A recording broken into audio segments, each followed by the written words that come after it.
Welcome to Donmar TV News Channel, mga balita sa buwan ng Oktubre. Ano ba ito? Hindi pa ba tapos ito? Nagalit ka na naman sa akin ito. Alan Peter Cayetano. Kaibigan natin to eh. Pero alam nyo,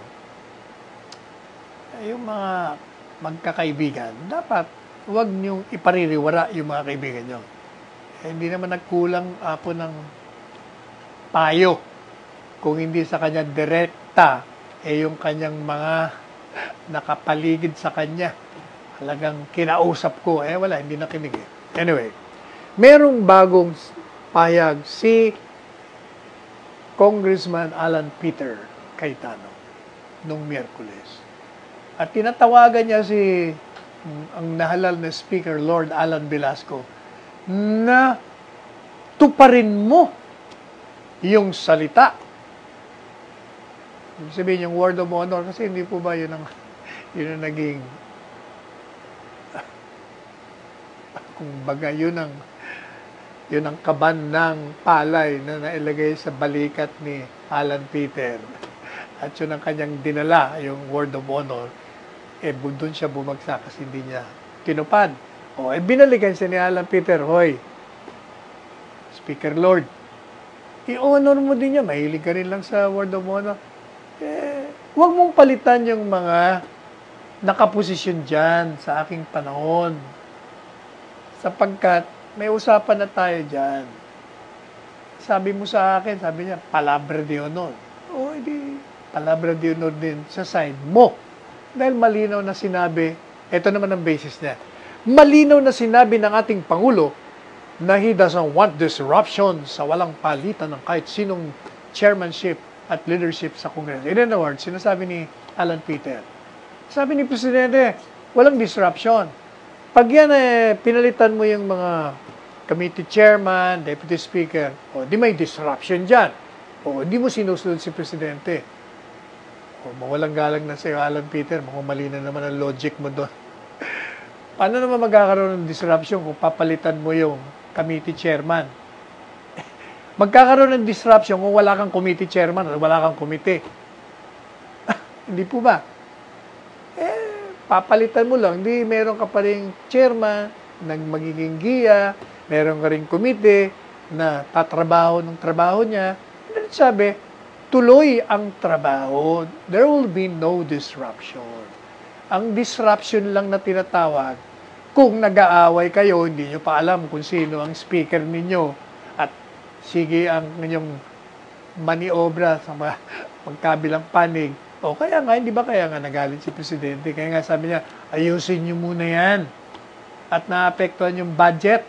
Kaya nung naayos yung speakership, edi tuloy-tuloy na yung pag-deliberate ninyo at yung pag-aaral nyo para mapasa nyo na.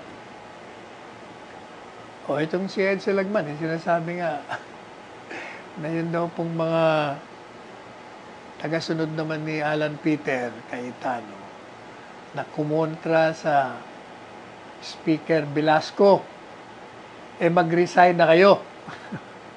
At hayaan nyo si Velasco na ipatupad ang revamp sa Chamber's leadership.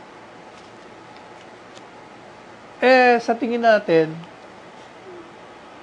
yung mga nandun sa posisyon ngayon, if you think naman na bibigyan nyo ng free hand yung bagong speaker, tama rin yun. Magbitiw kayo. Kung ayaw kayong tanggalin, di mabuti. Kung tatanggalin naman kayo, unawain nyo na talagang ganyan talaga. Sabi nga ni Trump, there will be political consequences when you win an election. Di ba? Ganun talaga yan. Pero kagandahan naman dito kay Lord, hindi naman to bengatibo. Kasi kung ikukumpara mo naman, tandaan nyo si Mikey Romero, naging casualty, nakita lang nakasama dun sa Malacanang, tinanggal kagad. Yung si Leachon, di ba tinanggal din yun nung isang taon pa? Yun, pinagbabalik niya. Maraming tinanggal. Pero alam nyo, okay na yan. Hayaan nyo na ito si Speaker Lord ang steer the ship of Congress. Since nga sabi nga natin, since St. Peter, in quotes, has already yielded to the house of Lord, di hayaan po na natin. Speaker Alan Cayetano had demonstrated his leadership. At marami naman siya. Ito naman in fairness to him, lahat naman ng mga importanteng mehoras o panukalang batas na nilunsad ni Presidente, na pasa naman sa kanyang liderato. O kaya yun, hindi niyo mo matatanggal naman sa kanya. So kaya naman natin itong Speaker Lord, tingnan naman natin ang kanyang kagalingan. Hayaan natin siya. Ngayon, hindi mo pwede kumpara dahil hindi pa naman siya naupong speaker. Ngayon pa lang nag-uumpisa pag naupo na, after a year, makikita na natin kung pareho sila naging magaling sa pag-lead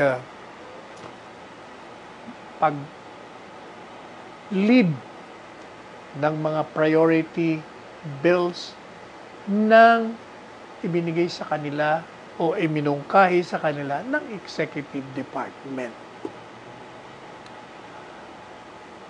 Teka muna, ano ba itong nakita natin na after losing the speakership, Taguig Representative Alan Peter Cayetano has also been replaced as caretaker of 1st District of Camarines Sur.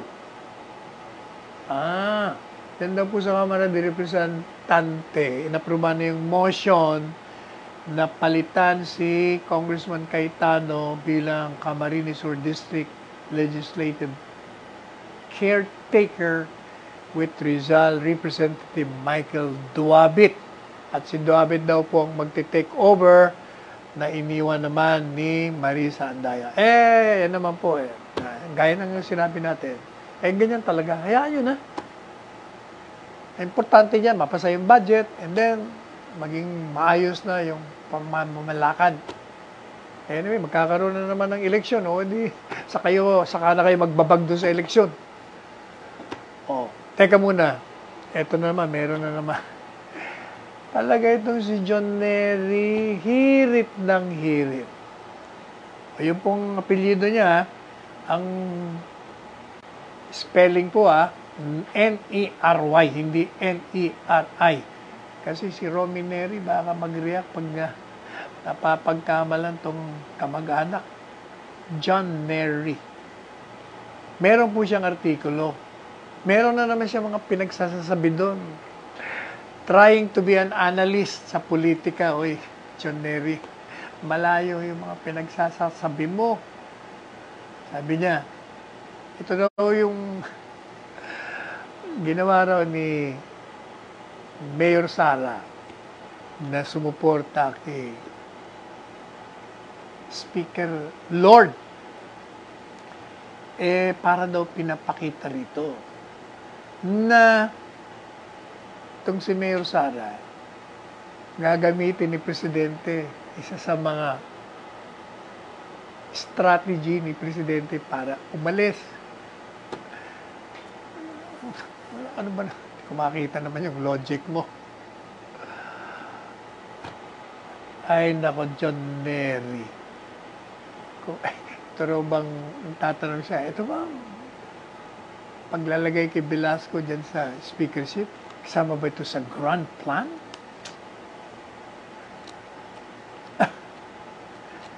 Ay, nako. Kung baga, alam po ninyo itong si John Nery, every time he writes an article, palagi itong bira, banat kay Presidente Duterte. Ngayon, pati yung anak, sinasama na. Malabo, malayo ang tingin, wala namang tinatanaw itong si John Nery.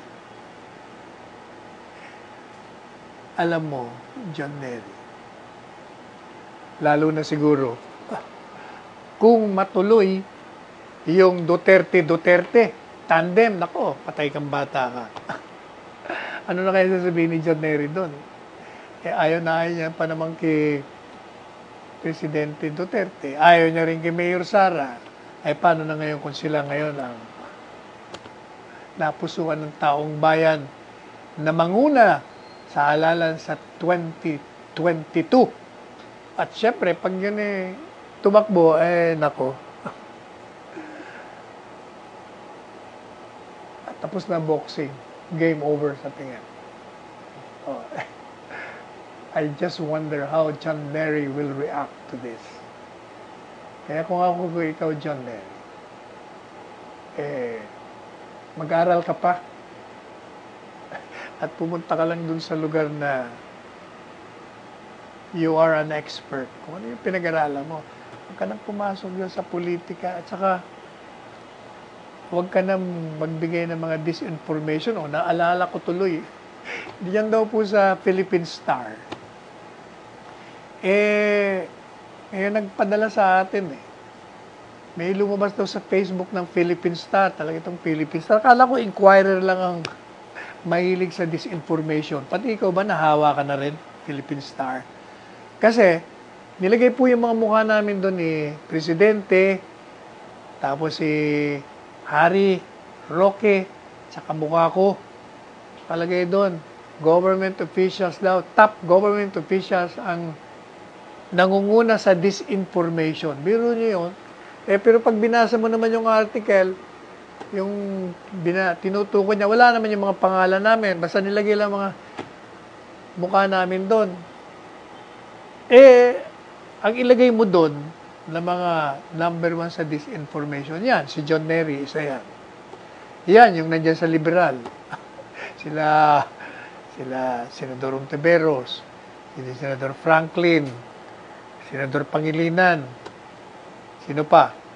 Yung mga nandyan din sa kaliwa. Yang Rappler, naku, number 1. Yan ang mga nagdi-disinformation. Kami nga itong kinokorek nga namin. Winawasto nga namin lahat Ay, nako. Meron pong isang parang, event, gathering. Merong Jaime V. Ongpin Journalism Seminar na ginawa nung Biyernes, virtual. At meron doon mga nagsalita, nako, my goodness.